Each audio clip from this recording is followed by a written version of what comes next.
In April, the EPA put new limits on PFAs, also known as forever chemicals, in drinking water.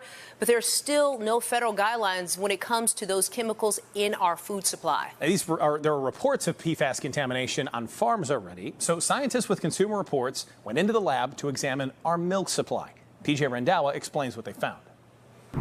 Add it to your coffee, pour it over your cereal, or just drink a glass of it. Milk is a staple in practically any fridge. Besides essential vitamins and minerals, there may be something else in milk that's not good for you. A bunch of dairy farms over the years have reported PFAS contamination in their water or their soil, and then subsequently in their cows and then the milk that the cows produce. PFAS, also known as forever chemicals because they essentially never break down naturally, have been linked to cancer, immunity, and endocrine problems, as well as infertility. PFAS have historically been added to consumer products to make them nonstick, waterproof, stain resistant. And then once PFAS are out in the world, they end up in our water supply, in the fertilizer that farms use, and they end up in our food, and they end up in us. To investigate the potential problem, CR recently conducted a limited test of 50 samples of whole milk purchased from grocery stores in 5 states. The good news? CR found PFOS or PFOA, 2 PFAS that are most often linked to harmful health effects in only 6 of the 50 samples.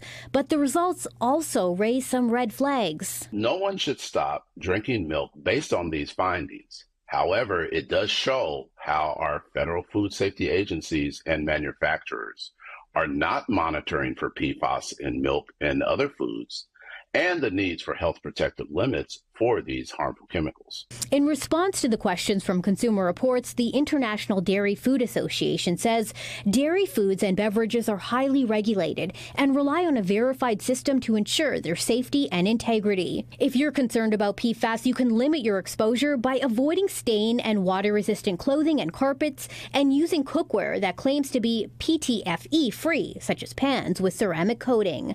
Other ways to limit your PFAS exposure: test your drinking water for the contaminants, and if present, use a water filter certified to remove them.